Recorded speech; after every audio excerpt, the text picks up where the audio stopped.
On commence l'année comment? Hello et bonne année! Aïe! Bienvenue sur Microsoft, moi c'est Sandra. Je vous souhaite une très bonne année. Et je me suis dit que quoi de plus pour commencer l'année que de vous parler de ce livre-ci que j'adore, je kiffe. Ça fait partie maintenant de mes livres, je peux le mettre dans mes top 5 que je kiffe et tout. Je l'ai d'ailleurs fini cette nuit pendant qu'il était minuit et qu'il y avait les feux d'artifice partout. Ça m'a même troublé. Hein? C'est... Voilà. Je l'ai fini cette nuit. Bon, c'est vrai qu'il y a une dernière partie où il parle des histoires. 2-3 pages à la fin, il parle des histoires. Ce sont les histoires racontées. Et je vais bien sûr lire cette partie-là, sinon je l'ai terminé. Alors, la première chose qu'il faut savoir, c'est que ce livre est tellement facile à lire. Je veux dire, je le place dans le top 5 des livres faciles à lire. Pour moi, pour ceux qui m'ont dit, oh non, au moins toi, c'est facile pour toi, tu aimes la lecture. Hein? C'est faux. Je me bats, je me pousse à lire parce que je sais qu'il y a les trésors dans les livres. Donc, c'est pas que c'est facile pour moi. Il faut savoir que de toute ma vie, avant il y a cela, 1 an et demi, je ne lisais pas du tout. Du genre, mes cahiers c'était suffisant quoi. Mais maintenant, je m'y force à lire. Je suis dans un groupe où on se donne le challenge, je vais dire ça parce que c'est le challenge de lire un livre par mois. Chaque mois, en fait, une personne propose un livre et on devrait le finir. Et le mois prochain, on devrait en parler et ça booste donc. Et avant ça même, d'être dans ce groupe-là, je me battais déjà. Déjà pour vous dire que ça dépend de vous. Qu'est-ce que vous voulez dans la vie? Si vous mettez ça dans votre objectif de lire plus, c'est pas que du jour au lendemain vous allez être, je sais pas quoi, Bill Gates ou bien c'est quoi, vous allez lire 10 livres par mois. On commence petit à petit, ok?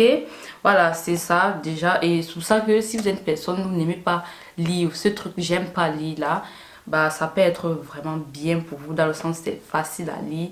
Là vous n'allez pas commencer à dire, oh j'ai lu 2 pages, je n'en peux plus. Et c'est drôle. Et quand je dis c'est drôle, c'est que c'est... Je sais pas comment je peux vous expliquer ça. C'est que c'est pas le genre de livre, tu vois, c'est pas un livre comique, hein, c'est pas ça. C'est juste qu'il y a certains trucs qu'il dit, la façon qu'il dit, voilà. Moi, ça me fait rire. Et je suis sûre qu'il y a certaines choses qui me font rire, que quand vous allez lire, vous allez dire, mais Sandra, pourquoi ça te fait rire? Et voilà. Je crois qu'on le dit même quelque part au début du livre que... C'est un humoriste, quand on dit humoriste dans le sens où ce genre de personne, vous savez, ce genre de personne qui va toujours lancer une petite blague, voilà. Et je sais même pas si je vous ai dit le titre. Le livre, c'est La chèvre de ma mère, le secret de la prospérité financière de Ricardo Kanyama. Kanyama. Oh, Nyama, Kanyama. Et voilà. C'est un livre qui a combien de pages? Ça, 197, non 87, non 185 pages. Donc c'est vraiment un tout petit livre. Quand je l'avais vu sur photo, je croyais que c'était un très gros livre là, mais pas du tout. J'ai suivi une interview de ce monsieur qui disait que le problème très souvent avec certains livres qu'on lit de Robert Kiyosaki, les trucs comme ça, c'est que c'est bien beau, mais quand tu es sur le continent africain, tu es africain parfois, tu veux l'implémenter sur ta vie de tous les jours et c'est pas très souvent évident. Donc, il disait que justement ce livre, il est écrit surtout pour les gens qui sont dans le continent africain, bien sûr, partout dans le monde, ça t'aiderait parce qu'au final, ce sont les mêmes choses. Mais la façon à laquelle il a abordé les choses, c'est vraiment très concret pour un jeune étudiant, même ou bien même quelqu'un qui est au lycée, au Cameroun, en Afrique, en Côte d'Ivoire, partout. En lisant ça, en fait, tu peux voir déjà sur ce que tu as à la base comme ça et te créer vraiment une fortune. Il est devenu millionnaire après 4 ans, je pense bien si je ne me trompe pas. Et c'est vraiment un livre où, si je veux résumer ça, je dirais que c'est un livre qui parle de comment épargner. C'est vrai que c'est pas trop, si on regarde bien, je vais dire, c'est pas le titre de ça, mais moi j'ai vu ça comme ça. Et surtout comment épargner pour après investir, parce que épargner ça en vaut pas la peine et tu épargnes et après qu'est-ce que tu en fais? Et justement dedans il explique que épargner pour après acheter une voiture, ça ne sert à rien. Et c'est presque la logique. Si vous avez lu le livre Père riche, Père pauvre par exemple, je l'ai lu et j'ai justement senti la différence. Si je peux dire que les deux livres parlent de la même chose, mais justement comme ceci c'est vraiment axé sur notre façon de voir, notre continent et tout, ça fait que je l'aime encore beaucoup plus que Père riche, Père pauvre. Parce que c'était aussi un livre que j'avais aimé, c'était aussi facile à lire, c'est vraiment beaucoup plus épais que ça. Je l'ai là-bas, j'ai la flemme d'aller le chercher. Alors, attendez, je peux prendre. Voilà, le voici. Si vous voyez bien le livre et ça n'a rien à voir. Mais c'était facile à lire pour moi, je crois. C'est le deuxième livre sur le... Je sais pas dans quelle catégorie on met ça, mais...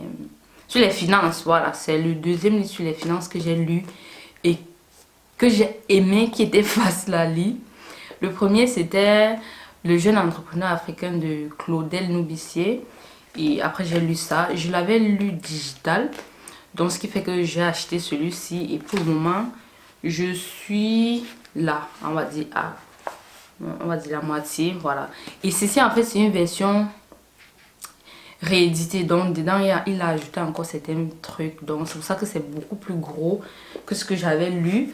Bref, qu'est-ce que je disais? C'est que, franchement, je vous invite vivement à lire ce livre. Quel que soit l'étape où vous êtes dans votre vie, si vous êtes même au lycée, au collège, ce n'est pas justement ce livre qui va vous dire non, il faut faire des grandes choses, il faut avoir 1 million de dollars pour faire ceci. Non, c'est vraiment ce genre de livre qui vous apprend à gérer vos finances, à épargner.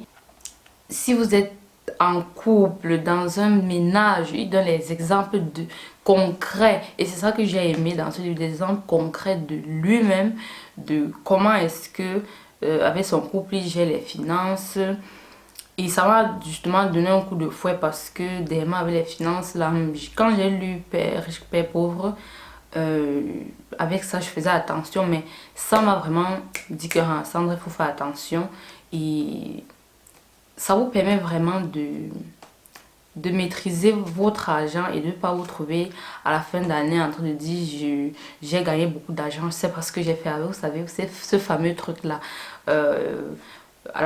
Au début du mois, vous avez votre salaire, à la fin du mois, à partir du 25, vous n'avez plus rien dans le compte en fait. Ce livre vous permet d'éviter ce genre de truc là et je suis vraiment très contente de l'avoir lu et je vais le relire. Comme vous savez, il faut lire les livres encore et encore. Qu'est-ce que je peux dire?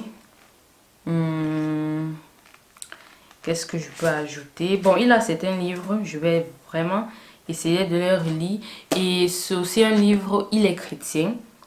Il y a certains thèmes qui développent par rapport à ça. Moi, je ne suis pas chrétienne, mais ça ne m'a pas empêché de lire ce livre. C'est pas ce genre de livre chrétien que, bon, si tu n'es pas chrétien, tu vas pas te retrouver. Voilà. Il parle de ça très brièvement. Il explique à sa façon comment il voit. Donc, si vous n'êtes pas chrétien, bah, ça va pas vous déranger. Donc, c'était cool, quoi. J'ai adoré. Et voilà, on se dit à la prochaine dans une autre vidéo. Quant à vous, dites-moi quelle est votre dernière lecture du moment. Conseillez-moi des livres, surtout sur les finances comme ça. Bon, c'est vrai que pour le moment, j'ai quand même beaucoup envie de me concentrer sur le développement personnel. Mais ça fait toujours du bien parce que tous ces livres, même de finances là, au final, il y a quelque part toujours du développement personnel, quoi. Et oui, depuis un temps, j'aime trop cette coiffure, quoi. I love it. Bref, bye bye.